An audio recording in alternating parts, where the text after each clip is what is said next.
It's unbelievable. Oh my God. Volume 47. All right, a little better.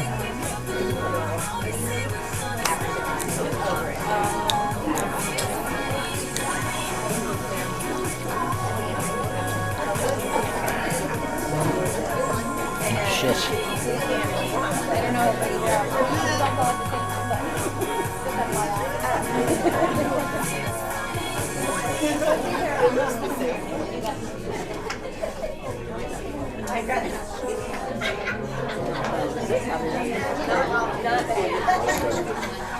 I put some chairs out there if anybody wants to sit. So.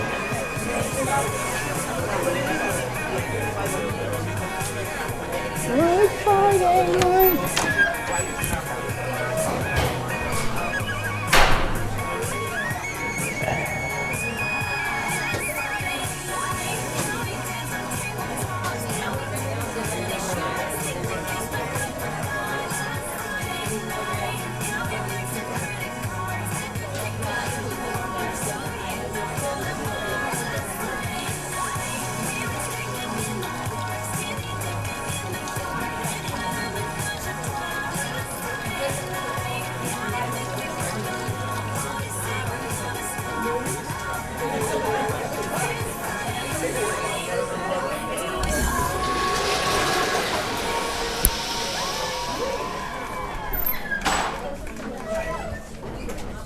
All right, let's do this.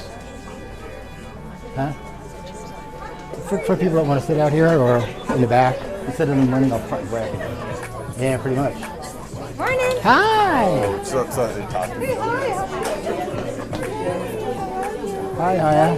Oh, I need to sign. That's right, you can be the... We got to leave that for the speaker guy. So, I don't know who this was. Yeah,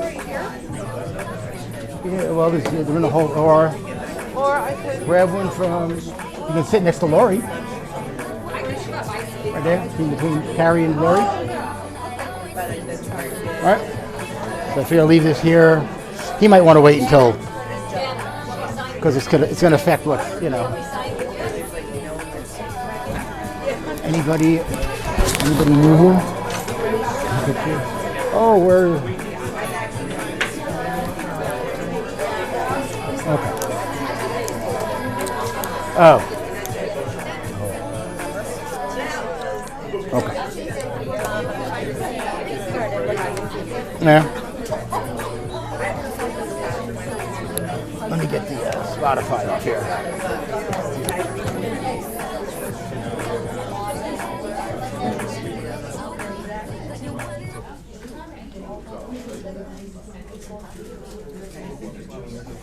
Tim, did you know that you can put an app on your phone and you can control the TV? Absolutely not, but you're going to show us before the day is over. We have trouble with the regular remote, never mind my phone here, you know? All righty, gang, good morning. How's everybody doing? Everybody all right? Thank you all for coming, as always. Really appreciate this. You guys have other things to do on a Thursday morning. You just want the food. We all realize that. It's all about the food. And Lisa brings a great breakfast. Where's Lisa? Lisa around? Well, she's here somewhere. Our speaker, Steve Thomas, is from California. He's staying at the M, and Uber is not cooperating with him. He's on his way. So he'll make a grand entrance. How can we embarrass him? No, I'm kidding. There you go, exactly, right? You know. So, well, as a matter of fact, there he is, gang. There's Steve Thomas, everybody. Yeah, there he is. There he is. You sleeping over, Steve, here with us, or you know? I'm gonna do a 5 or 10 minutes. You can take your time, or wait until set up later, or whenever you want to do it. Yeah. Alrighty, gang. Stay with me here. Rock Title, Epic. Who else might be here? Well, Lisa's going to speak. But Rock and Epic might not speak because we're kind of pressed for time. As most of you know, some of the meetings have been going longer, which is kind of okay, but we don't want it to go 25 minutes over. You know, 5 or 10 minutes is fine. And Steve's presentation is a good hour, okay? So make sure you grab the handouts. There's a couple of cool things here from John. He has a class that's coming up. Him and Brian have this class. come to any of my classes, That's the one. that's the one. That's the one. because There is a life-changing product. What else is there? that I have That's okay. you or your client to use. That's not Lismon. This is an actual product. There's plenty. We'll get you one. We'll get you one. Some people don't have it, John, so maybe print out some more flyers. Another one from Heather. She's doing a class. Is this Rock Title? Yes, right? Another cool class coming up. This is a consumer guide from NAR. As you all know, and you all have the other 14 consumer guides that I gave you, right? Of course, you just say yes. Of course you do. Of course you do. This is number 15, I think, and it says Consumer Guide Preparing to Sell Your Home. I'd give this to my seller when I go in the house. It comes from NAR. So it's a third-party resource. It has more credibility than most of us, or what we're saying.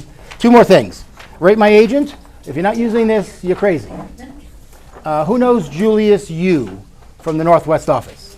None of you know Julius. Okay, it's a shame you don't know Julius. He's the #1 Rate My Agent in the country. Wow. In the country, not like Clark County, in the friggin' country. Because he uses this on every deal and gets a review, and it goes on Zillow, and it goes on wherever it goes. It goes on all the social media sites. Unbelievable. And how much does it cost? It's remember Anthony Antolin? What was it? What was Anthony's thing about free? Free 99. Yes, it's free 99. It's free. So use that. And one more I think you guys might have. For those of you that worked here last year, if I didn't print it out, you got the email how to print out your 1099. Shh. If you're in this room, you're not going to call Suzanne and Vianney, hey, how do I get my 1099? Because you got the handout, hopefully, and you got the email. It's in your Zone account. As soon as you log in, it says right at the top, 2024 1099. You click it. You have to put in your social to get it. It's under my account, though. It doesn't tell you that, so I did have to call it. Did you? You have to, oh, yeah, you do have to hit My Account. My account. It just gives you the single sign-on. So click Your Account, and your 1099 will be there, okay? Whichever, yeah. Well, yeah, whichever, exactly. Very good, Linda. Okay, a couple of things real quick. That's Steve, but we'll get to Steve in a minute. Really important stuff, the Super Bowl. Okay? We're upping the ante this year. It's $20 a box. $20 a box. Don't make me buy 30 of them at the end, please, okay? If I have to, I will, but 4, 4, 4, and 8 is going to be the winners. So at the end of the first quarter, you get 400, halftime 400, third quarter 400, and the final score gets $800. Nice. And we will 1099 you for it, just so you know. No, I'm only kidding. Just kidding here, just kidding. Okay, next week we have Alex. Alex is our corporate attorney. He's not going to be here. He was in town yesterday. He was in the Northwest office. If anyone from the Northwest is here, I think Alex, no, I'm sorry. It was on Zoom. He'll be in Vegas in March. He's going to be at Mark's office live one Thursday in March that we all might go there for our meeting instead of having it here. But that's Alex. He'll be on Zoom next week for us. That's some of the numbers. I'm not going to go into these because Steve is much better at it than I am. But the big things that are kind of nice, over 5,000 single family active. And the price, medium, and average are still kind of good. Now, Steve's numbers might be different. That's good. We can't have all the exact same numbers, okay? So it's good getting them from different sources. That's Rate My Agent. You have that. That's the email you got regarding your 1099. Okay? So check your emails. Shows you how to go through it. Click My Account and put in your social EIN, and you'll have your 1099 for taxes. That's one prime time next week that corporate is doing every other Wednesday. Really good stuff. We might even do like a watch party here. Whoever wants to come, put it up on the TV, and it's a live thingy. The blood, we're all giving blood on 2/6. If you want to give some blood, come on down. The blood mobile comes in, the literal blood mobile, like the big blood mobile, parks in the parking lot. And we jump in there. Lee Dreisen's doing a CE class on the 20th. Mike Calvert's doing a CE class on the 18th. All of these are free. Free is good. We love free. And where is she? Where is our favorite home warranty? Lisa Waldeck, everybody. Come on in, Lisa. Hi guys, good morning. It's nice to see a full packed room today. Lisa Waldeck with the Chosen Home Warranty. I've given you guys my contact information. That's my cell phone, that's my email. Feel free to shoot me a text, shoot me an email, and I can get you all of our marketing materials in PDF.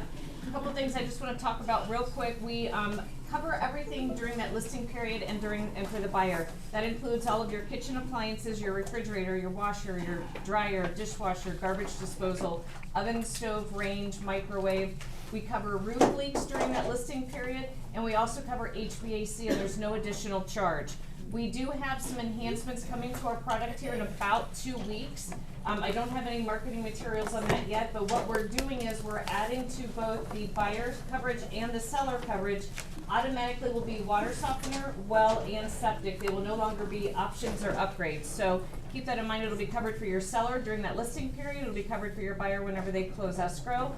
If you're not using seller coverage, guys, I really implore you to do that. It is completely free for the seller. I can give your remarks for the agent-to-agent remarks to let the buyer's agent know that there's an Achoso home warranty in place. So hopefully, obviously, I want the buyer's side of that. And that way it protects your client during that listing and escrow period. Things are staying on the market a little bit longer, 30, 45, 60 days. When you're doing that home inspection and you get that request for repairs, you can actually send that over to me. I'll take a look at it to see if any of those items can be covered under the home warranty. So you can go back to your seller and let them know and possibly save them, up to $1,000 in repairs. A couple other things real quick. If you guys are getting concessions from sellers or builders, make sure you're checking that settlement statement that your buyer is using all of those funds, because whatever they don't use, it goes back to that seller or back to that builder. So if you have extra money that you need to use at the close of escrow, I can do a 12-month, 18-month, 24-month, or a 36-month warranty. So just let me know. We can get those invoices revised. And on new construction, I think the biggest value is our new construction policy. That first year is covered by the builder and manufacturer's warranty. We offer a 3-year warranty that goes into effect years 2, 3, and 4. For $760, they get 3 full years of coverage on all of their appliances and everything. So if you guys are doing new construction and you're getting those concessions from the builder, let me know and we can get that warranty put in place. But I know you guys have some great information today, so if you need anything, just let me know. Thank you. Thank you, Lisa. I appreciate that, gang. Are you hooked in, or you need to? I'm plugged in. Good, I got you. All right, gang, let me tell you about Steve real quick. Me and Mark met him at a NARUP event in 2023. Oh, no, 2024. And he's already been down to Jim's office, Mark's office. He's got to get up to Jeff's, and now we got him here. I think it's really good that we get a perspective from someone that's an economist, because sometimes when we want to find out how the market is, who do we usually ask? Me. Okay, you ask me. Okay, all right, that's true. That's true. But I'm a realtor, just like you.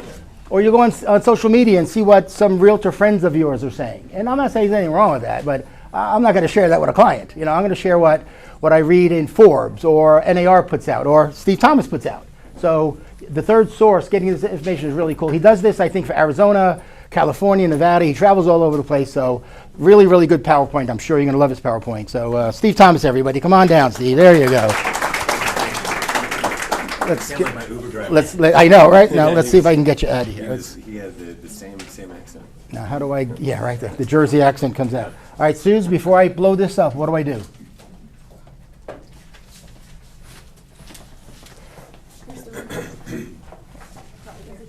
By the way, Yeah. there's one more chair over here if somebody wants to sit over here. And I'll just move the podium so you can see. Smart Hub, 2 items, discover, item 1 of 2. Recent HDMI 1. So much fancier than our old TV. It really is, I mean, pop out.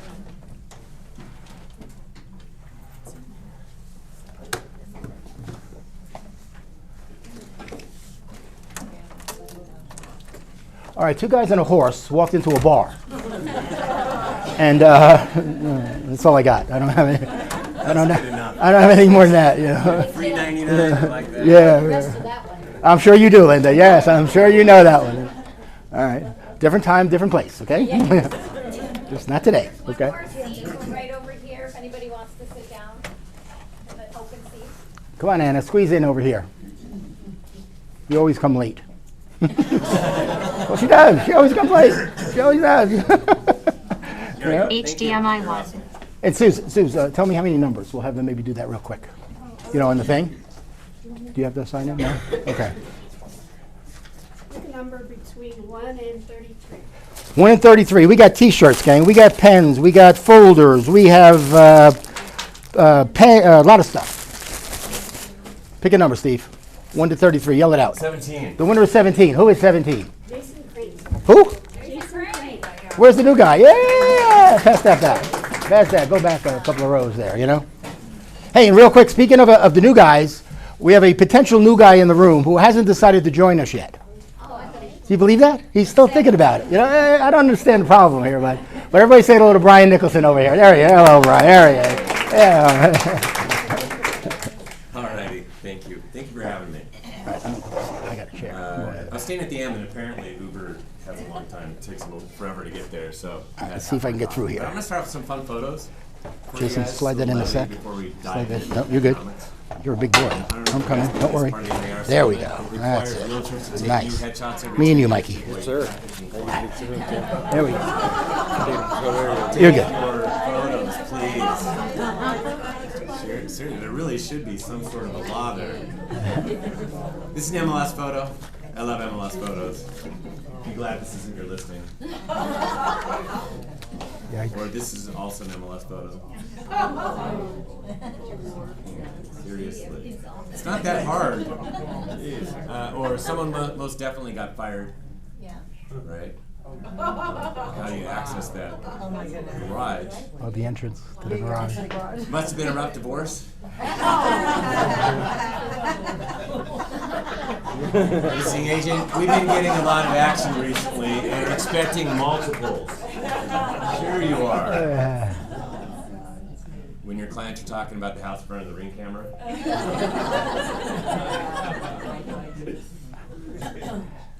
How much we age before the Fed finally cut rates. That's how it goes. Being a real estate agent is the least stressful career I've ever had. Brandon, 29. Just letting you know, I'm going on vacation tomorrow. Actually, I'm not, but let's pretend I am because whenever I do, everybody wants to buy or sell it. Everybody says it's so true. I'll just book like 5 trips next year. There's your secret to extra deals this year, actually. Okay, I'm going to get into my introduction. So I'm quantitative economics decision sciences major from UC San Diego in La Jolla. I was actually speaking there last week. Not a bad place to speak. Been doing this for 33 years. That's a third of a century. I'll say that instead. Orange County native, Cap Valley High School grad. I do have 9 kids. Good. I'm a top producer. Yes. My wife hates that. She said to stop saying it, but you guys understand it. She doesn't. Everybody says we're a Brady Bunch family. I brought mine. She brought hers. But we have an extra column, and we have them all the time. So we adopt each other's kids, and then we had this kid. He's turned 7 in like a week. He's not that cute. He says bruh. Around too many teenagers. And then this kid's been working with me for 2 years come May. He graduated Washington State University and came to work for us. And then that's our daughter. She is married, and she brought us the grandpa with a 7-year-old.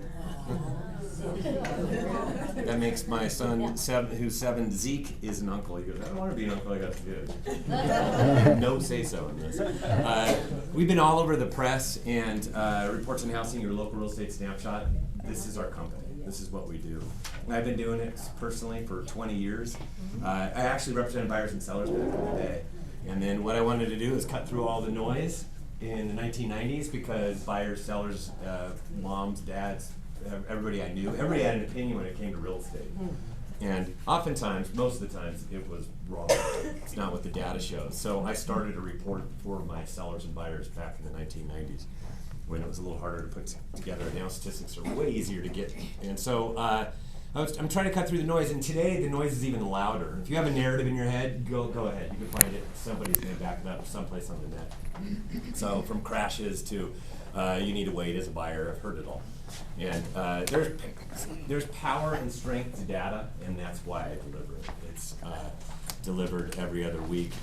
This last year we had a level up. We actually have to provide value to everybody. We already do, but now we have to put everybody under contract. So because we have to put everybody under contract, this is just one more value piece that agents swear by And what we do is we focus on not closed sales data. Closed sales data is looking through the rearview mirror. I really don't care what happened in December any longer. I care about what's going on right now and how's 2025 lining up. That's me personally. So I like to look out the windshield and I look at supply and demand. Supply is the available number of homes to show your buyers today. That's supply. Demand is a snapshot of pending sales activity. So your escrow activity. I look at the last 30 days. And from supply and demand, we can see changes really quick. Like right now, the market is evolving and changing like it always does in January. And we have an expected market time. It's the true speed of the market. All of a sudden, the market's getting faster. That's normal. You can't see that in days on market. I'm not a big fan of days on market. Never have been. On a particular property, one property, yes, I want days on market. But averages and medians, it will tell this wrong story if you do closed sales average or median days on market. Why? Because so many of us sell it off market and we place it into the MLS. And how many days does it have when we do that? 0. So all of your averages and medians are artificially low because of that. So their expectations are faster than they should be. So that's why I don't like days on market. I would take out my black Sharpie and black that out. That's for sure. So our reports are used for buyer-seller consultations to get price reductions. I've only been doing it in Clark County since May. Had the numbers go back a couple of years. And there was an agent that signed up in May, and I think it was a ROG agent. And then a couple months later, I heard from that agent. They said they got a price reduction, and it was strictly from the report. And that's what it's about: get it in front of your buyers, sellers, price reductions, get buyers off the fence, stop talking about waiting. I don't know what they're waiting for. Makes no sense to me. And then just close more transactions by properly setting expectations. We have reports that originally dotted all over SoCal, and we have reports within the last year that we launched in the Bay Area, Vegas, Phoenix, and Ventura. So I'm kind of like all over the place. And so people ask me, what can you do with the reports? Well, get it in front of your buyers and sellers, first of all, for sure, right away. Get it at your open houses, distribute it. It'll be different than everybody else's open house. Get it to your farms, get it to your sphere of influence, everybody you love, everybody out there, they should all get it. And just distribute it like crazy. And you can make it your own. There's a lot of links to repurpose it and things at the bottom of every single report. And it's just a report that you're going to want to get to everybody to properly set expectations. These are the reports. I'm going to go through some of the reports that we had. We focus on one thing at a time. Today I'm going to focus on way too much information, and then I'm going to send you a copy of the presentation, so you'll get the copy of the presentation. But I'm going to give you way too much information. That's not how we work our reports. Our reports focus on one thing at a time, and you'll see that. And then we talk about what's going on with inventory, what's going on with demand, what's going on with luxury. And then we break down various cities and things like that, more charts and things like that. But, so last year at the very beginning of the year, it felt awesome. We had very few homes on the market, and interest rates at 6.7%. We were very optimistic about the way the market was going to unfold for 2024. We were totally wrong.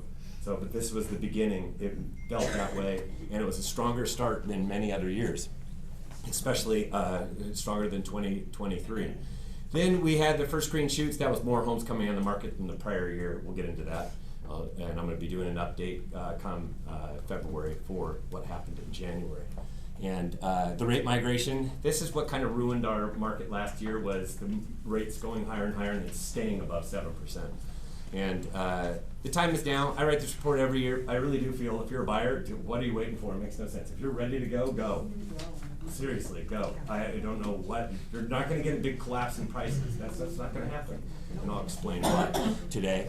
So, and that's why I put this together, so people understand it. And I will use this exact chart, and I'll show you where this chart's at right now.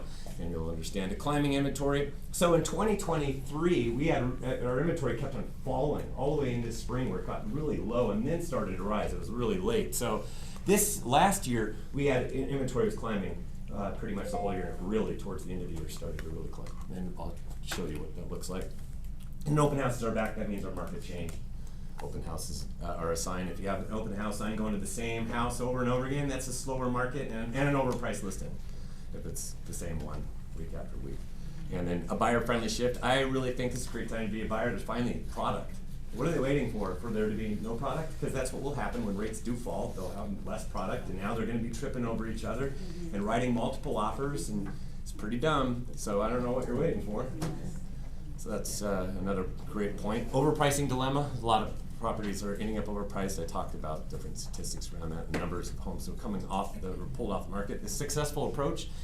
When you guys sign up for the report and you want this is something that I'll do annually. But you're going to want this report. The successful approach is you have to spend a lot of time with your sellers the very first time you're listing, like forever, like 3 hours. I don't care how long. You got to get them at the right price, because when they reduce the asking price, I can prove every year I do this that they will net less. So you'll actually net less when you reduce the asking price by more than 1%. You'll net even less if you reduce the asking price by 5% or more. And it statistically shows, and it's not just high end; it's all properties. And there's a rationale behind that. But in this, I talk about spending a lot of time with you and arriving at the right price. That's the most important thing. So sellers need to understand that, so they don't end up overpriced. This year we started off with a dull kickoff. So the exact opposite of last year. It was different than last year. And it was not as the screaming start. We had interest rates higher than 7% and a lot more homes on the market. So it was a little more sluggish at the very beginning of this year, wasn't it? So a bizarre market movement. So the data looks different right now, and I kind of figured it out while I was driving in the car. I was going, what's going on with this data? I had to think about it, so I drove around. And it came to me, and then I looked at it, and sure enough, that's what happened. So I'll talk about that too. Reportsonhousing.com, that's where you go to subscribe. It's $15 per month or $150 per year. It's going to go up in April because I've been at the same level since 2017, and it's all my costs got more like everybody else's costs. So it's going up in April, so you can lock in that $150 rate. First month free if you sign up utilizing this, and I have them with me. I'll go back later today.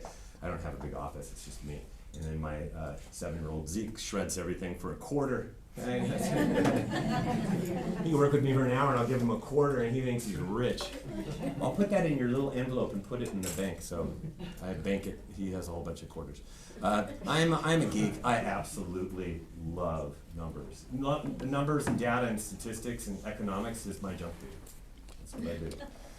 I absolutely love it. It's all I can. I will listen to probably a couple more podcasts today on my way home, because that's all I can do is listen to economics. And yesterday was huge too. So we have an economic model we follow. It's called a progression model because it's constantly changing. There was a big change yesterday. There was just a data point. You guys know what it was, right? Yeah, no change in the interest rate. There you go. That's it. Federal Reserve met and then had a Q&A. So, and I'll show you what that looks like too in a second, because we're going to get some mortgage rate update. This is so important. I'm going to bore you with mortgage rates before we dive into housing. Why? Because we are at the mercy of rates. So we need to understand the direction of what's going on with rates. And this is Federal Reserve Board. This is Jerome Powell. And the different presidents, she retired though, but a whole bunch of different presidents. They talk way too much. About every other day, there's one of them's giving a speech. They need to stop doing that. Tired of listening to them and them contradicting each other and everything. They're moving the markets, and it's not the way Federal Reserve boards used to work in the past. So they meet every 6 weeks. Every 6 weeks they meet, and every other time that they meet is a big, they not only talk about what they're doing with rates, it's a big meeting because they talk about where rates are going to go for the rest of the year, as well as where they're going to go next year and the following year, like as if they have a clue, because they don't. You can prove it. They really don't. The dots are all over the place. They all predict where rates need to be down in the future. That happened in December. They met yesterday, but that wasn't a big one. The next big one is in March. It's every other meeting. So it was still important what he had to say, but it's not as big as when they release where rates are going to go for where they think they're going to go, because that's how the markets move based upon what the Fed thinks. So in September, I'm not even going to talk about 2024 when they said 3, then they said 1, and then they said 4. They were all over the place, and then they ended up doing equivalent of 4. So that's why they changed. But in 2025, that's what we care about right now today. They said 4 in September, and then they changed their tune in December, because the numbers got a little hotter and election results and different things like that, and then they said 2. So that's the big change from September to December, and that's why you've seen rates that have floated higher. It's because of this outlook of where the Fed's going to go. And he did a horrible job in December. Why can't we just get rid of him? What's that? Get rid of him. You can. He was actually installed by Trump, but it doesn't matter. There's a whole bunch. He fires people. He wants to fire him, but it doesn't matter who he puts in there. It doesn't matter. There's a whole bunch of voting members that are part of this thing. They're from both sides of the aisle, and they're a bunch of nerds and geeks. He's actually an attorney, one of the few that's actually an attorney. But they're really smart people. They're just I wish I had their phone number so I could talk to them and talk them through things, because they don't make a lot of sense. But they had this. He had a disastrous wait and see type of attitude in December, and his press conference was so bad. I was watching rates go up while he was speaking, and actually stopped listening to him because he was ticking me off. Because I want rates to come down like all of you do, because I want us to do more transactions, and more buyers will be able to buy, and more homeowners will sell. So I want rates to finally come down. So he didn't do us any favors in December, not at all. But when they talk about these cuts, they're talking about the federal funds rate. Bless you. It's actually a short-term, overnight banking rate that they're controlling. They don't. That's overnight. That's a short-term rate, right? Compared to what do we do in this room? 30-year mortgages. That's a long-term rate. They don't act the same when they do these different policy moves. So, and I'll explain more, but when they do the Fed funds rate, they cut it, what that affects is credit card interest rates, as well as equity line of credits and automobile loans. So now all of a sudden I have my son's girlfriend just got a car. Interest rates are a little bit better than they were back in August of last year. And that's because of that. So this is the federal funds rate. This is them from July of 2023 to September of 2024. They didn't change it at all. Didn't go up, didn't go down, did nothing. It was flat the whole entire time. See that flatness? That's flat, right? You'd agree, it hasn't changed. Flat. Now during that flat, what did interest rates look like? That.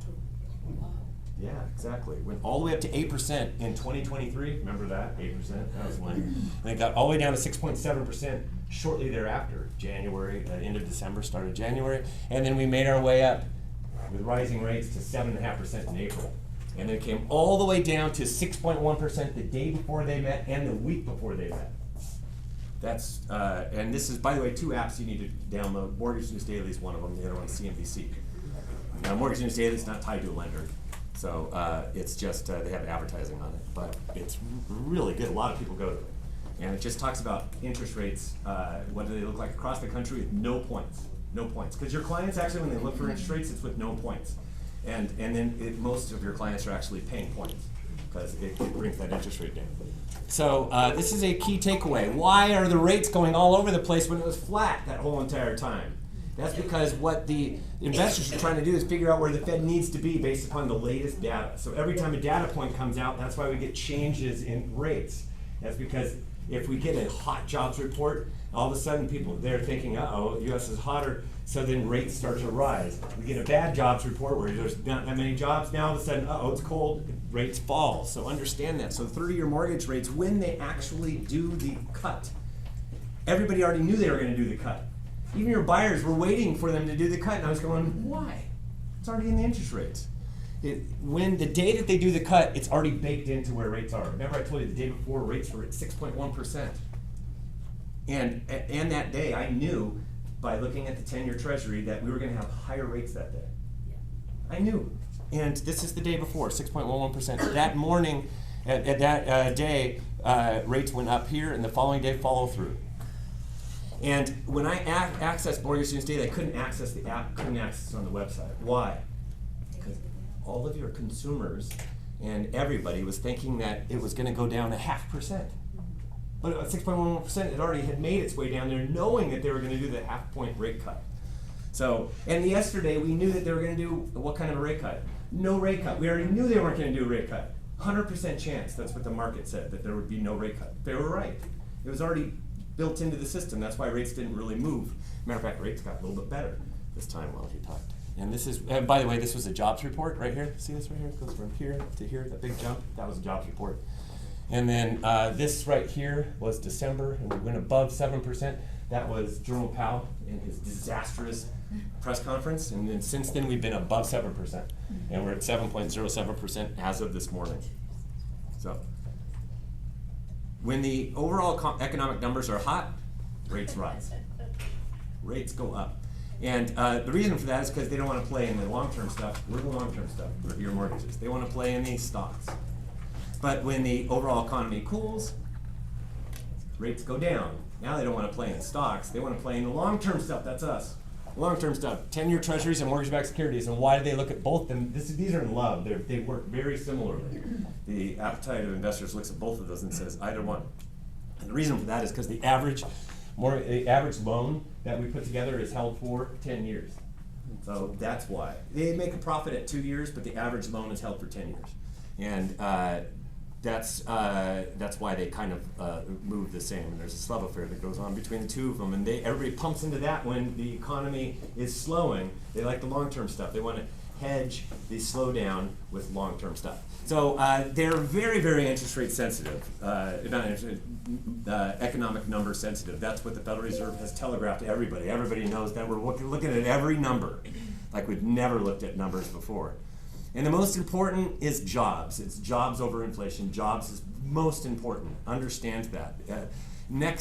A week from tomorrow, next Friday, is Jobs Friday.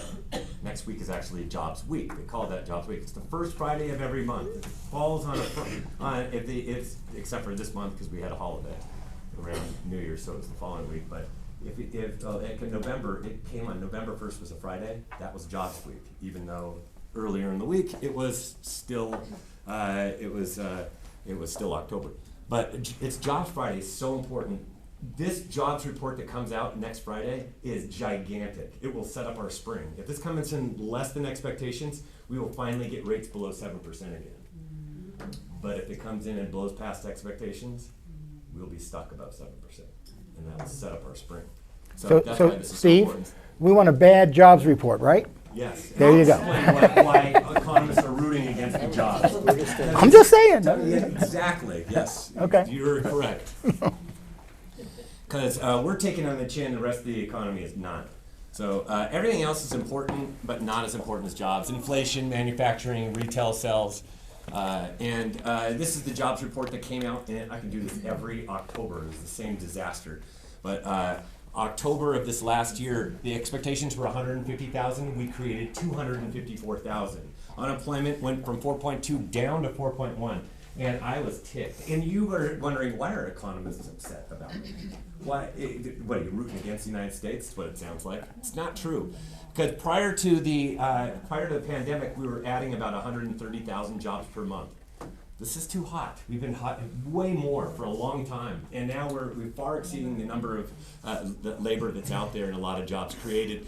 And with unemployment being so low, there are too many jobs for every job seeker. But are those true numbers? Yes, they are.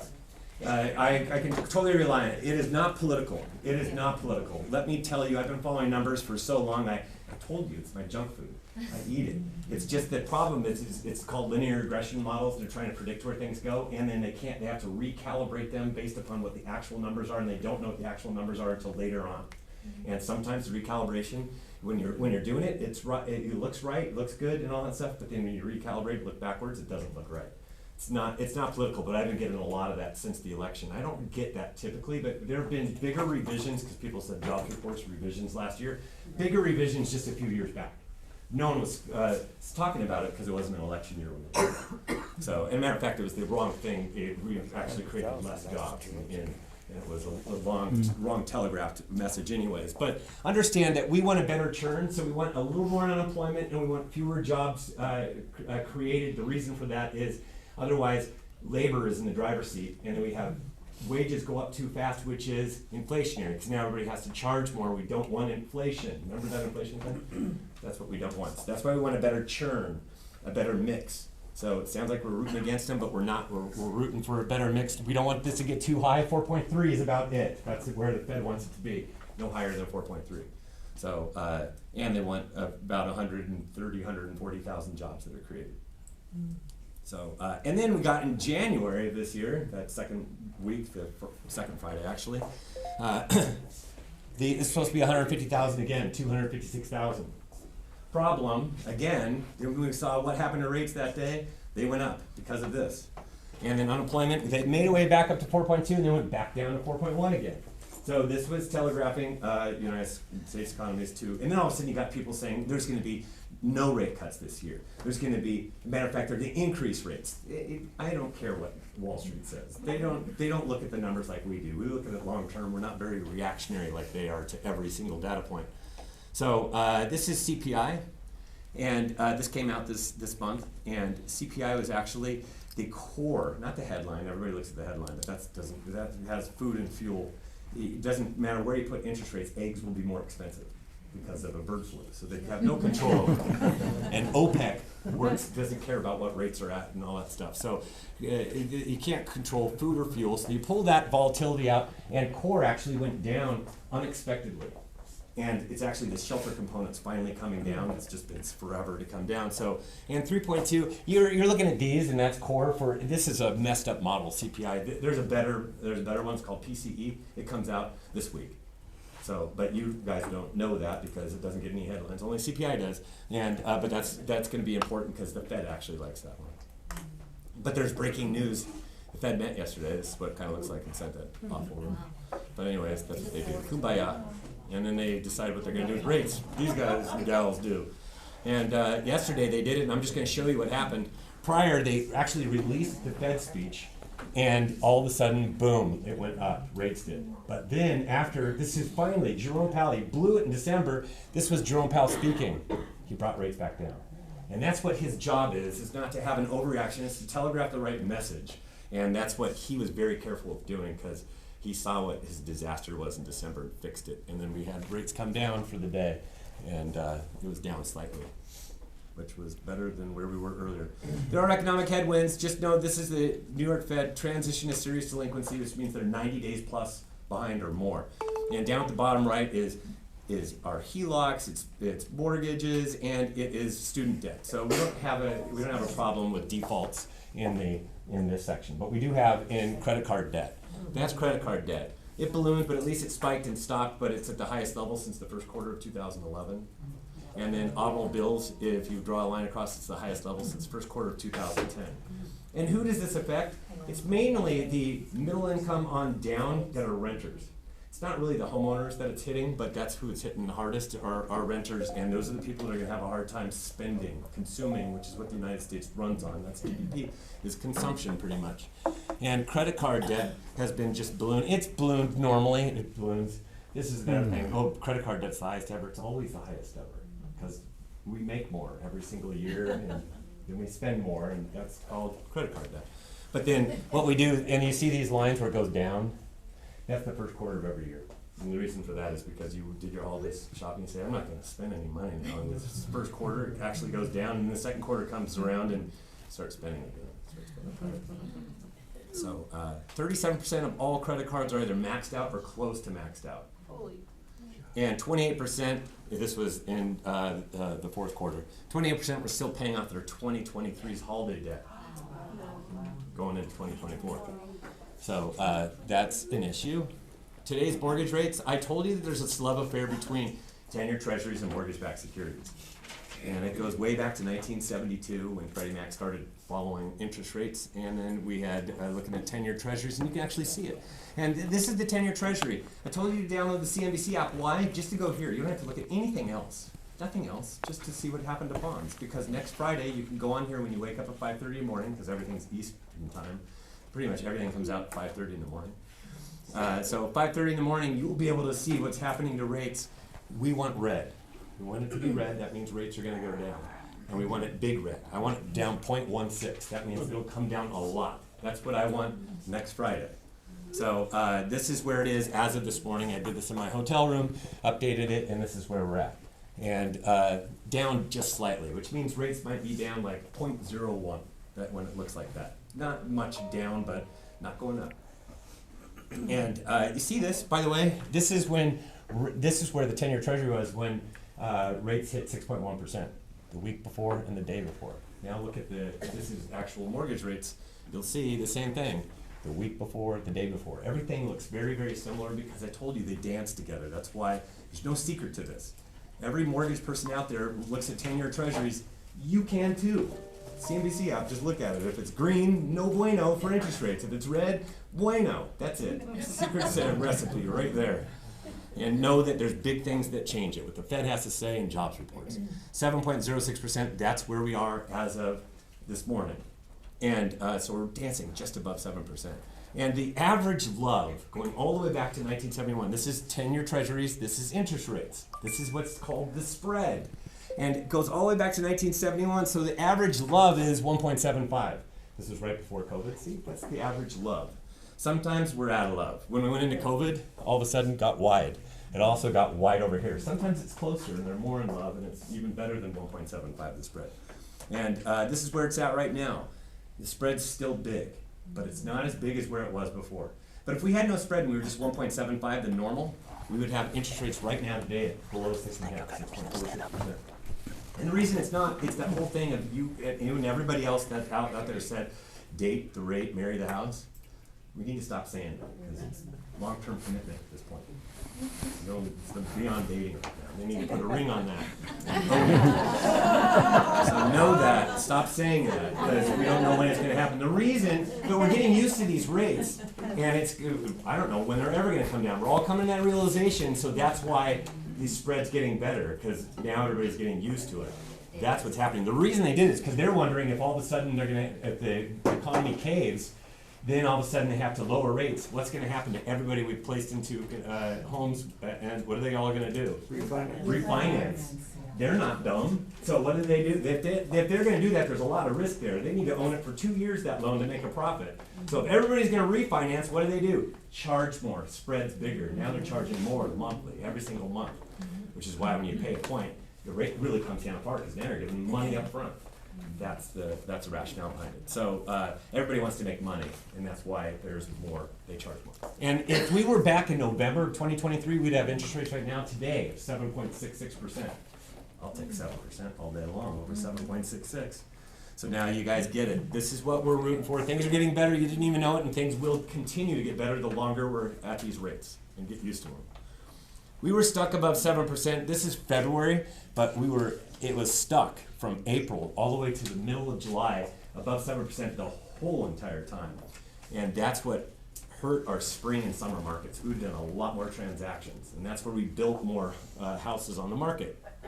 And then right now, this is where we're at. So since Jerry spoke, we've been stuck above 7% in December. December 18th, we've been stuck above. And we were below 6 from mid-July to the very, very start of October. We had that dumb jobs report and it ruined everything.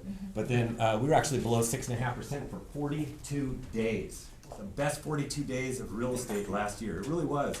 We saw a big change in demand and appetite when we were down at 6.1%, but it was only for a minute. If you blinked, you missed it.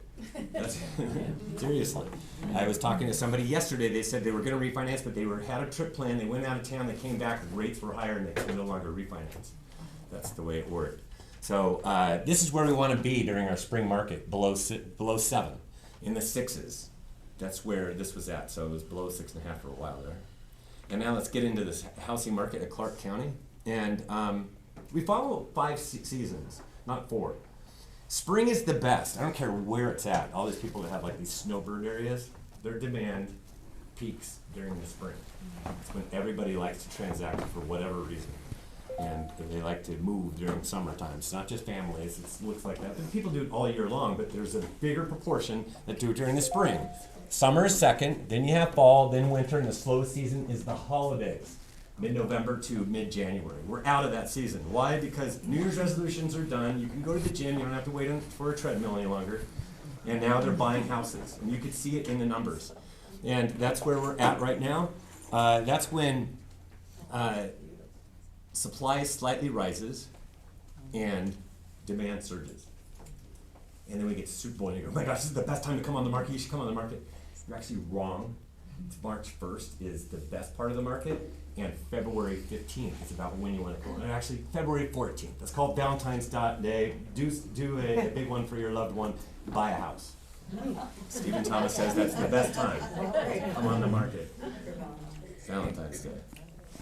So we have 2 equal but opposite forces that are working against each other. One lines up in favor of sellers, supply scarcity, and buyers, affordability crisis. and they're both pull. Higher rates go, buyers pull back. Lower the supply, sellers pull back. You guys realized that last year, and I'll show you where you were last year. But then what happened this year, last year, is we built more inventory, and that's where we got where buyers started pulling back. But then we got 6.1% interest rates for a minute, and all of a sudden sellers were pulling back for a minute, and then rates went back up. And that's where we started off this year. And that's why the market feels a little bit different. We have a very low inventory. We're not to pre-COVID levels yet, pre-pandemic levels yet, of where some markets are getting there. Like LA is just about there, and San Bernardino is there also, and Vegas is not yet there. But what happens is there's not a lot of supply on the shelf. Even prior to COVID, there wasn't a lot of supply on the shelf. You just had good rates, and all of a sudden, supply gone. It was that quick. And that's kind of the way it's been working. Not a lot, but we don't have enough people in the aisle right now. What changes that is as rates go down, more people in the aisle, and that's where you're going to feel it, which is why you need to pull the trigger now, Mr. and Mrs. Buyer. Yes, there will be more homes that come on the market as rates fall, but there will be far more buyers in the aisles. And this is one of the main reasons we will not have a housing crash for the millennials and Gen Zs, where I think it's like 65% expect a housing crash. It's not going to happen. It's only happened 2 big times: the Great Depression and the Great Recession. And values went down for 1 year in the 90s because of Southern California, the savings and loan scandal in SoCal. And SoCal brought down, for the United States, went down 1% that year, but not in SoCal, it went down a lot more. But SoCal brought down the entire country that year. But we don't get values that really come down annually. Just understand that. And it has a lot to do with this inventory too. This inventory, so in about the fall of 2005, I knew there was a problem. There was too many homes on the market, and this is where homes were in the fall. Then in 2006, making their way towards 4 million. 2007, 4 million homes on the market. That's a lot of homes. That's called a supply glut. And a lot of these people had no equity. They put nothing down and got a killer rate, and it didn't matter. Now they're in a pickle and they couldn't sell. Their values were less. That's what happened. We don't have anything like that. There was adjustable rate mortgages that adjusted every single month or every 3 months or whatever it was. That's the way they used to do adjustable rate mortgages. They don't do that anymore. This is where we are right now, supply scarcity. Yes, from the beginning of the year to here, we have gone up. Yes, it's the highest level since 2020. But you guys see this on this chart? This goes all the way back to 1982. We don't have enough homes. We didn't have enough homes prior to COVID. The January of 2020 was right here. Each one of these Himalayas is a year. And if you look at January right there, you draw a line across, it was the lowest January ever, and the population is way higher than it was in 1982. Matter of fact, here's population, 220 million versus 340 million now. A lot more people. Look at the inventory. That is a problem. So yes, we have not built enough during that last decade. However, builders only build to the capacity of their profit margin. That's it. And they won't do anything else. They are not in this for charity. They answer to Wall Street. So Clark County's active listing inventory, and this is just resi resale. This is not new. I know the new home market and what they're willing to do and not do, and now they're cooperating. We're sitting on a lot of standing inventory in Clark County right now. So this is Clark County's active listing inventory. I've only been doing it since the start of 2022, but you see this was what happened in 2022. We got a lot of homes. Started off way over here, had all of a sudden went from just over 2,000 homes to over 10,000 homes in 2022. And this is where we're at right here. And this is all of Clark County available homes. And this is why I had to do a report about funky data, because this is not normal. Normally it goes down a little bit and then stays flat and then goes up. But it actually, all markets went up, where markets don't typically do that at the beginning of the year. And we were adding extra inventory, and I was trying to figure out what it was. We're actually placing more homes on the market this year than we were last year. So is this including townhomes and condos? Yes. Okay. So the available number of homes, 7,395, up 3% or up 224 homes. And that was last Thursday. Last year we were at 4,948, 33% fewer homes on the market. There were 2,000, almost 2,500 fewer homes on the market last year. Wow. That's the purple line. That blue line was the year before, 2023, when it felt a little more sluggish. So we feel almost equally sluggish. 2 years ago, 7,317, 78 fewer homes than 2 years ago. But it was falling in 2023. We're not going to follow that blue curve. We're not going to do it. Today, I looked at it this morning, 7,419. That's up 24 homes since last Thursday. Not up that much, 0. Yeah, it's like hot, cold, hot, cold. I feel like I'm going through something up here. Let's see. So this is where Clark County's inventory peaks typically between August and the end of September. That's where it typically peaks.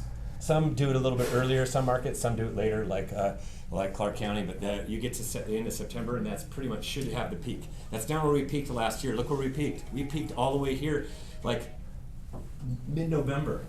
Not normal. We were adding more and more homes and it kept on going up. And the problem was rates. Rates got above 7% again. If it was below 6.5%, we would have placed a lot of those into escrow.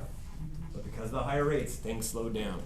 And that's where we're starting off right now. We're going to go kind of flat now. You kind of saw that. But then it's going to start to increase. And you can see year over year, there will be more homes and we'll build an inventory. And if rates continue to be like this, it will be a later peak again. But it will be way up here at that level where we were in 2022 when there was over 10,000 homes. So. This awesome couple is, they did everything right. They got married, they had babies, and they want to move, but they're not moving. Why aren't they moving? Scared. Right, they're doing something, some people call it locked in. They're actually not locked in. They just want to move and trade in their low rate for a higher rate. It would blow through all their monthly finances. So I call it hunkering down. But they've talked about it a lot. But the problem is in Nevada, this is from the National Mortgage Database I downloaded. This is through the third quarter of last year. It's a giant database. Anybody download that? It's a big Excel spreadsheet. It's pretty cool. I'm the only one? Spreadsheet's pretty cool. Out of everybody that has a loan, because some people own their homes free and clear, 75% have an interest rate of 5% or lower. 56% have an interest rate 4% or lower. And 21% have an interest rate of 3% or lower. With a show of hands, who in here has an interest rate of 3% or lower? That's not how quickly that went up. And so yesterday, some lady went like this. Yes, that's me. Who that just had their hand up is thinking about moving within the next 3 years? There are some hands. Okay, yesterday no one put up their hands. Like, you guys are lying. Thank you for being vulnerable and saying, yes, I'm going to trade out my awesome rate, or you're going to become a landlord, one or the other. But there's a lot of people who are doing it. Why? Because that's a great problem to have. But there's a lot of people who are just tired of waiting. They're tired of waiting. You said that we can buy a new house, but you're waiting for rates to come down. It's never going to happen. So we need to move. Or some say when it gets down in the 5s, 5.999999. As soon as it hits that, even though they go, well, I said 5, like 5.5. No, you said 5s. We're doing it now. And those are the arguments that are happening at Pillow Talk right now. And it's been a long time that they've been waiting. You can see it in the numbers. You guys are not like other counties where you can see San Diego County, the blue line was way over here. That was 2023. We had like 48% fewer homes that came on the market in 2023. That was awful. But you could see the spaghetti up at the top. Pretty much these outliers are post-COVID. But almost the same number of homes come on the market every single month in Clark County. The same number total, aggregate. And that's what I just plot them. And this purple line was last year. And I'm going to show you what it looks like compared to time. It was 16% more homes than 2023. We added 6,400 extra for sale signs last year compared to 2023. So you were listing a lot more homes. And this is every month compared to the 3-year average prior to COVID, 2017, 18, and 19, when things were normal, somewhat normal. And you can see it each month. This is 2023. Not a lot of homes come on the market. It was missing 28%, missing 15,000 for sale signs. In 2024, it's missing 16% or 12,300 for sale signs. But you see the direction of this. It's going where? It's going back towards normal.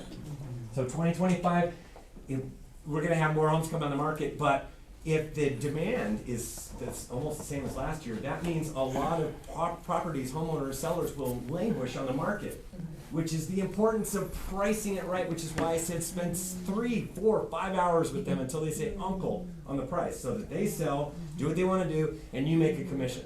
That's what it's about. So spend as much time as you possibly can pricing that thing. 2025, for the first 3 weeks of this month, I looked at it and compared it year over year. This is my epiphany in the car. We're just adding more homes. That's why we got the inventory that went up. And 2025, it's only down 6% versus last year at the same time, it was down 24% for the first 3 weeks of January. So that was the issue. We're placing more homes on the market, which is good. We're getting back towards zero. You're the closest out of anybody that I do all my markets. You guys are the closest. That's an extra 674 sell signs compared to last year at the same time period for those first 3 weeks. That's a lot of extra listings. So who's doing more listings so far this year? So there's a few hands. And so we have low supply. We're going to match it up against low demand. I told you we're at the mercy of rates, very interest rate sensitive. And you can see that build to rent public, this is John Burns Consulting out of Newport Beach, actually asked people that are in build to rent residents, what would it take for you to buy a home? Number one, mortgage rates decline. Number three, housing crash, home prices decline. That's not going to happen. So we need interest rates to come down. So then you have 5%, that's the golden rate. Can't wait to get there. And you could see what the golden rate means to the number of households out there that would move. At 8%, 25 million. At 8% interest rate, only 25 million households versus at 5.5, 35 million households. So you can see as rates get better, more households are able to purchase a home, meaning more demand. And John Burns also asked, okay, out of all you homeowners, what rate would it take for you to consider moving? Anything in the 5. Under 3%, everybody. Where we're at today, 9%. Where we were at in September, 21%. That was the bump in demand that I saw. 5 to 5.5% is the golden rate, 47%. But shoot, I'm taking 21%. I just want to get below 6.5% eventually. That's important. Rate impact on affordability, my most photographed slide. And that's because $3,000 per month with 20% down, just principal and interest only. So you're looking at how much of a home you can afford, $3,000 per month payment. And you can see at where we're at today is $564,000 house versus last May it was a $536,000 house versus September it was a $626,000 house. You guys see, if you got to 5.5, you look at a $660,000 house. It just opens up the door to home affordability and purchasing power. So this is interest rates, and you can see what happened. We had rates that were way down here. This was under 4 right here when I started doing it in February, and it started going higher and higher. And you can see what happened. The higher rates got, all of a sudden we had a cave in the number of pending sales. And then we stayed down here. Each one of these is a year. This is 2023, 2024, and the start of 2025. And rates are stuck above 7% right now, so it's going to eat into demand, potential demand. And you can see that this red line is this year. This is the purple line was last year, and the blue line was the 2 years ago. And this is where we're at, January 23rd, 1993. That was 20% more, or 335 additional pending sales compared to 2 weeks prior. So demand went way up by 20%. And it will continue to go up. It's going to continue to go up at this velocity. That's normal, but it's very, very similar demand with more homes coming on the market. That's the point. So last year, 2275, there was actually 14% more, 282 more pending sales last year at the start. And for that, and 2 years ago, there was 2155, it was up 8% or up 162 pending sales, higher than where we are today. And I did today, this morning, it's at 2151, it's up 8%. So it's gone up. And from yesterday morning to today, we added 1. Went from 2150 to 2151. Thursdays are my best day. By tonight, that's when I like to take it. I'll do a snapshot, even though I'm not going to give you a report. But anybody that's a subscriber, you'll get a text message and you'll see what happened to demand every single week. And this is where we peak in demand between April and the end of May. That's where we peak. And you can see what's happening. Demand's going way up.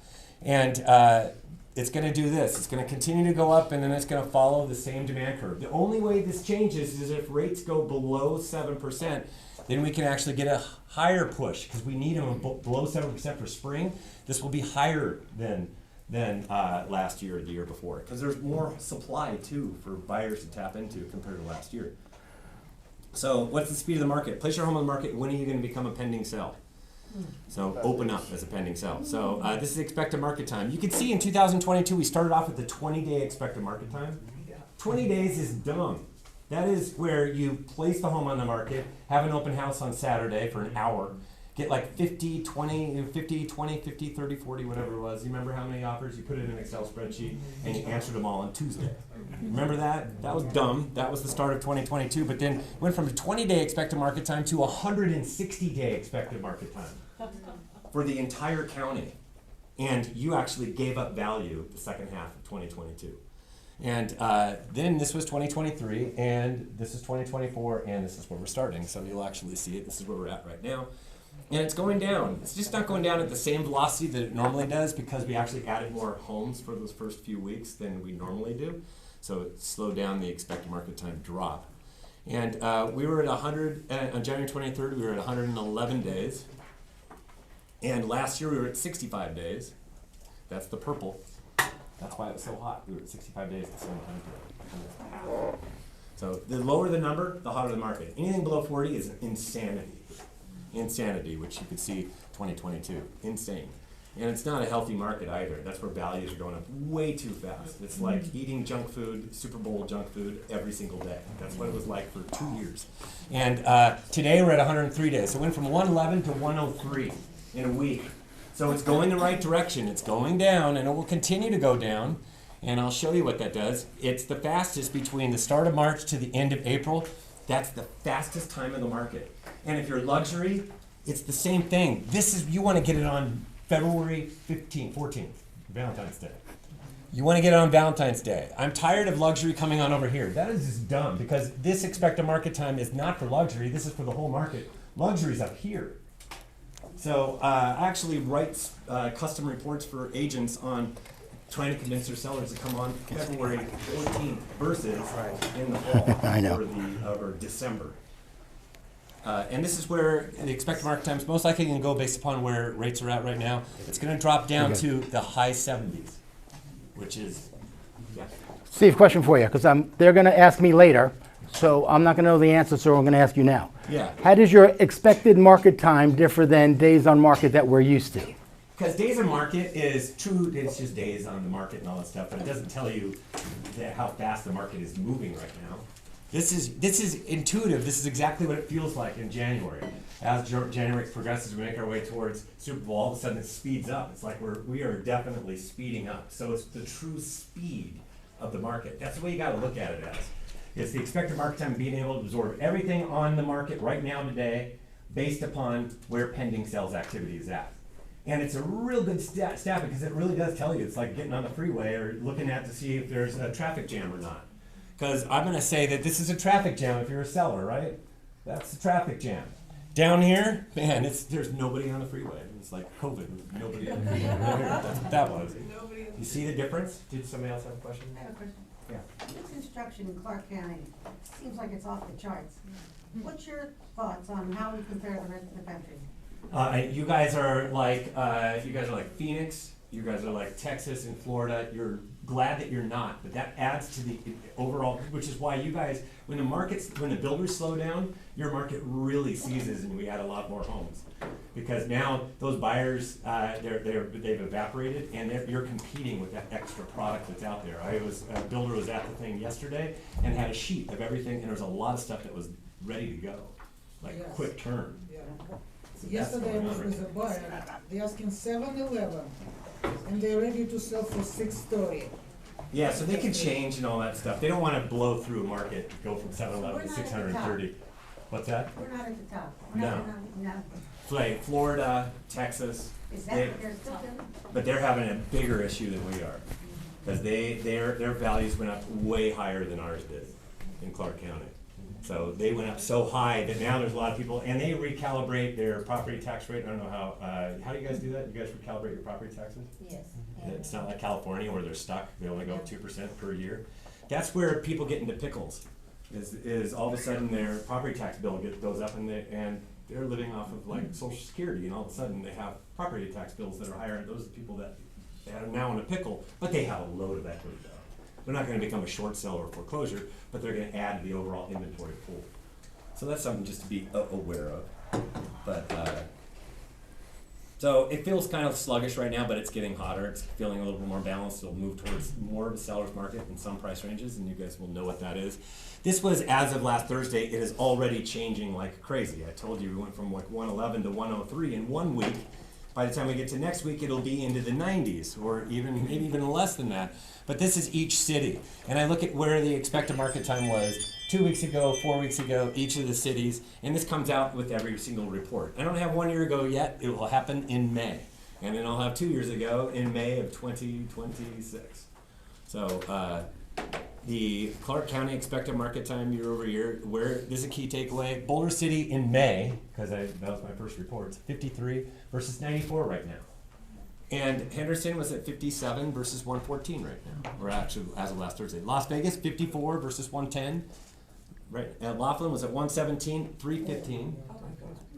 Mesquite, 63, 150. North Las Vegas, it's always a little bit hotter, but now Boulder City took that over. Because last year at this time it was at 39 days. Insane. And 98.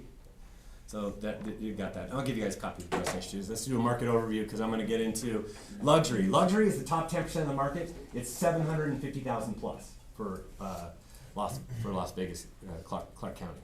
So 750,000 plus. The inventory, and I don't have year-over-year statistics yet, but since May, this is the change. It's at 1438. It's up 29%. And since May, it's down 19% for demand.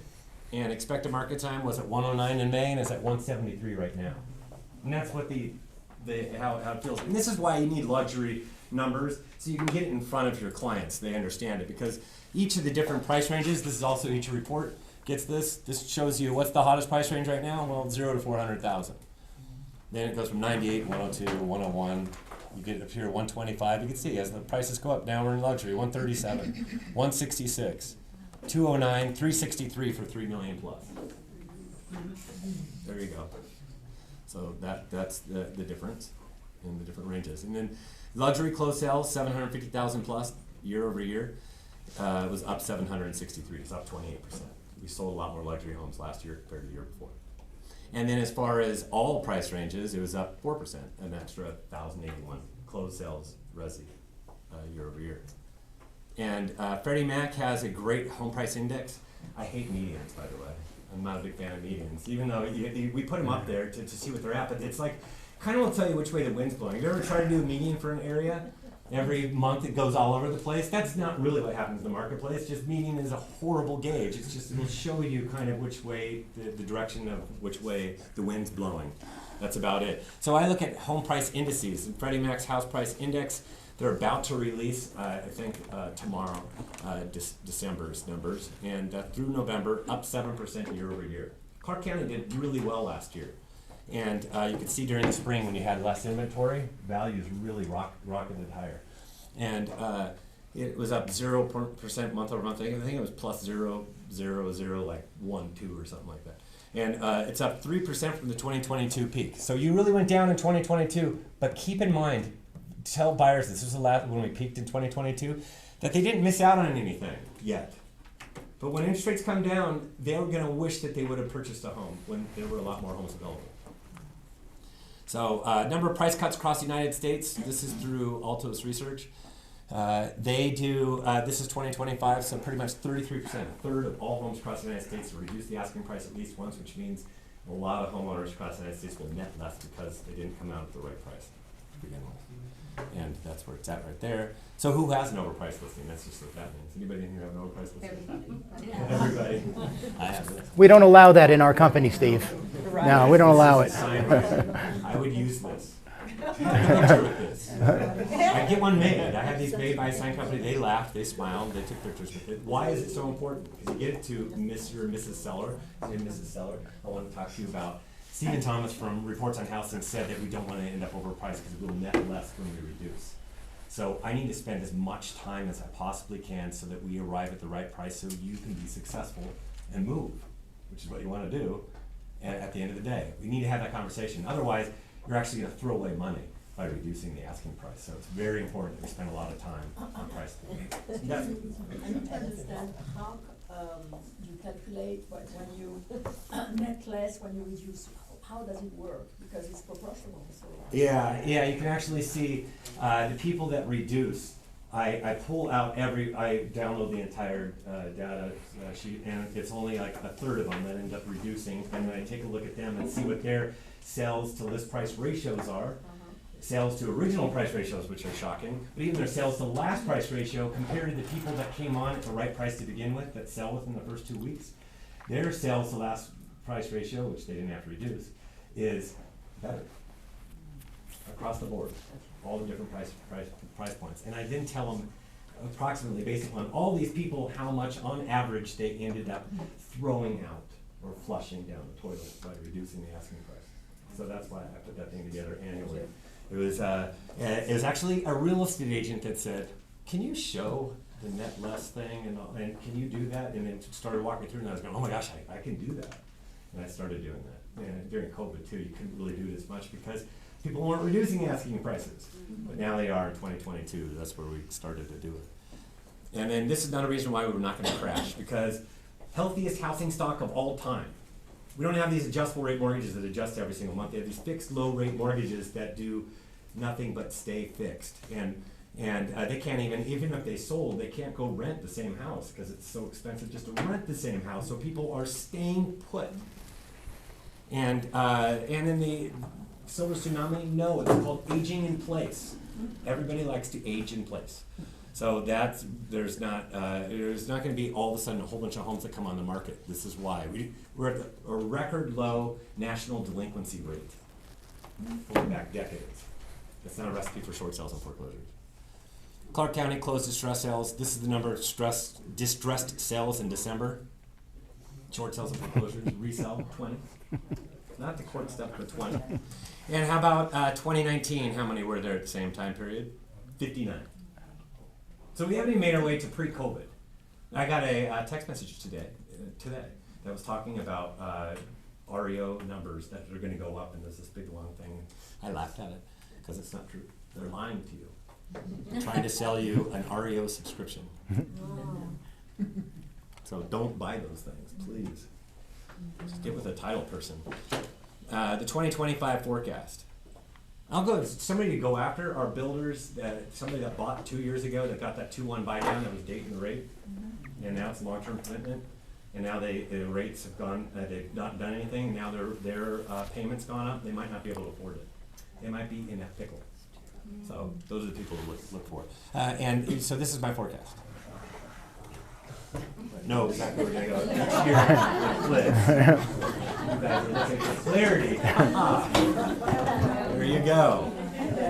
Yes, this bad boy is the best foggy slide I have ever found. I cannot find a better one. My 2025 concerns are uncertainty. Anybody certain in here? Labor market too strong. That's a concern of mine. Why? Because labor over inflation, and that moves the numbers more than anything else. Fed too slow to cut and causes a recession. I think that could happen later on this year. Because they're very reactionary. Doesn't mean could. It's just in my head. I'm telling you, you're going to have a window into my brain. And these are my other concerns. Rates remain high. It was my concern last year. It ended up happening last year, so I changed the picture this year in hopes that it would change the outcome. I'm superstitious that way. And new presidential administration policies are very inflationary. That's if he enacted everything all at once. I think they're going to start off with a tariff for Mexico and Canada just to get them at the negotiating table. And it's going to be like 2.5%. It's not going to be like 10% or 20%. It's going to be this little thing to get them to the negotiating table. Master negotiator is what we learned the first 4 years. That's what he does. Says a lot of things. Some of it sticks, some of it doesn't, and it's more of what he does. That's what we learned from. But if he executed everything that he really talked about all at once, from an economics point of view, because I'm not political at all, it's just from an economic point of view to go, that's not good for inflation, period. That's not going to get costs down at all. So they're kind of in a pickle. They did everything all at once, but they're not going to do everything all at once. Just know that. Yeah, my 2025 forecast is low inventory start the year, 7,000 homes. Normal housing seasons, and distress rises slightly, no way. So, hunkering down trend eases, 8% fewer homes than the 3-year average. up an additional 4,500 sellers, so even more sellers than last year. So luxury market strengthens by spring, cools the second half of the year. Interest rates from 5 3/4 to 7.5%. Going out on a limb there. It is, but I'm going to show you. There's 3 different scenarios. The big difference is shown right here. Because the 3 scenarios are, it's looking like scenario 2 if we get that jobs report next Friday. But if we get a good jobs report next Friday, it could be this scenario. That's where strong economic numbers still during the spring, rates stuck between 6.5% and 7% with duration. That's where I want to play. That's where I want to be during the spring. That will be good for our markets. We'll do more transactions. And if that happens, rise inventory to 5,500 homes, demand picks up due to better rate environment, and bidding war start in the spring. You have to ignore this. I pulled this off of a different slide. I'll fix that. What the point is if scenario 2 happens, we're going to get a lot more homes. Scenario 1, we're going to get more homes, not as many. Scenario 3 happens, we're actually probably going to go down in inventory. And then, so demand picks up due to better rate environment. Bidding wars start in the spring. Careful on pricing though, because at the end of the day, buyers not willing to stretch. So closed sales up between 8 to 10%, and home values rise between 3 and 6% if it gets below 7%. So during the spring. Scenario 2 is strong economy, strong jobs, inflation risk rises, rates rise above 7% with duration. Kind of where we're playing right now. If we don't get that jobs report next Friday, which would set up a decent spring. Rise in inventory, this is right to 9,000 homes. More seller competition and short spring, demand sluggish like the spring of 2024. Buyers unwilling to stretch. Closed sales up between 1 to 3%, not giant. Home values in 2024 down 2 to flat. And the only reason for that is because we're getting more inventory. And that will put some pressure on prices in Clark County. And then rise inventory to 8,000 homes. And so demand picks up due to lower rate environment. And bidding war start in the spring. That'll be an ugly bidding war kind of thing, because what we'll get is inventory coming down, and you get demand that comes up if we're below 6. Now the chances of this happening aren't great, but last year we were optimistic. This year there's more pessimism out there, so there's still this opportunity for this to happen. All of a sudden the economy slows and it's out of anybody's ability to speed things up, because there are different headwinds that are out there. And then closed sales up between 12 and 16%, and home values fire up to 5 to 8% up higher. So that's scenario 3. And then I do a housing debrief. I'm actually in the works of putting it together right now. It's probably going to go up tomorrow instead of today. So it says every Thursday, and then it changes either Thursday or Friday by 5 p.m. on Reports on Housing on YouTube. I talk about what's going on in the marketplace, and then you can disseminate it to everybody that's out there. And just subscribe to the channel, and you'll get notified when it goes live or up. I used to do them live. I started it in COVID. April of 2020. This is my 6th season of doing it. Then we have a podcast we started when Brendan came aboard, and he said, "Dad, where's your podcast?" I go, "I don't have one." He put it together every other week. We have a podcast. Reports on Housing, Let's Talk Housing, wherever you like to listen to it, Spotify, YouTube. You can see what Brendan looks like. If you, when you subscribe, you must be a subscriber. You will get this. You have to opt in when we get that first initial report. You'll get the last report that came out on Tuesday. San Diego, it'll give you the days on the expected market time, the number of available homes and demand, and how much it changed from week to week. So even though there's not a report next week, Friday, there'll be another text message that goes out for Clark County. And then reportsonhousing.com, that's where you go to subscribe. We email them out. They have a bunch of links at the bottom for you to repurpose. There's actually a video for you to watch and a manual so you can understand it even more. Comes out, like I said, every 2 weeks. $15 a month or $100 per year, but that changes in April. First month is free if you sign up today. Each county is separate. Because I have some people that say, "Oh, so work in Arizona." Anybody want to be a subscriber to the report? I do. So can I get some help on passing this up? Oh, awesome. Thank you. If you could pass. Yeah. Thank you. There we go. Thank you.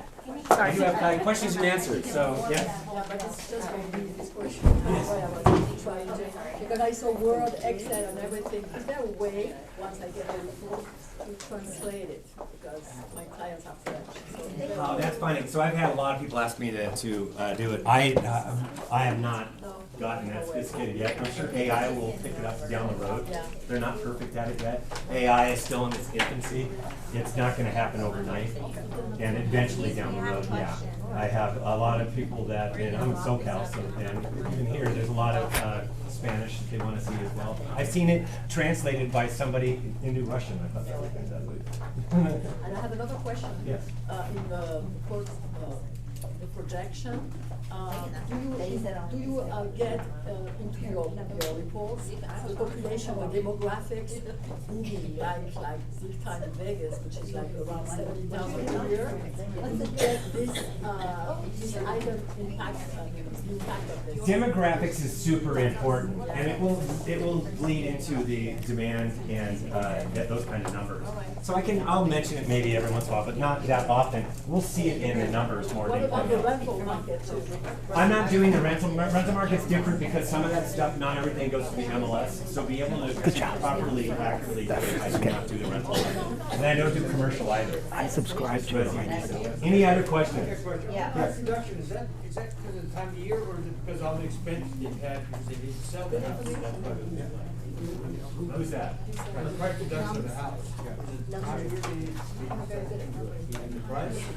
Or is it also monthly expenses they have? Why are they reducing you? Because people think their home is the best on the block, and they don't know how to price, which is why we need to spend 5 hours with them until they finally have an epiphany and understand it. It really is incumbent on us to spend a lot of time getting a price right. Some of them still don't listen, and we wonder, do I want to even take this listing? We have that, it's this internal squabble that we have. This person sounds like a nightmare, and then you take the listing and you go, oh my gosh, I can't wait for this to close or expire. So that's what it is more than anything else. And time of year, yes. As the year progresses, we get more price reductions. Because right now, everybody's new to the market, they're feeling really good. We're ready to go. And then as the year progresses, and they don't have that success, we get more price reductions. Does that answer your question? Any other questions? I will be here afterwards if you have any questions. Thank you very much. And just a reminder, guys, Steve is nice enough to send us the PowerPoint, Yeah, correct? I'll send you the PowerPoint. So we'll get it out to everybody. Use the slides, but you get something out of this, I hope? Yeah. What do you think? Good stuff? All righty, guys. Thank you, Steve.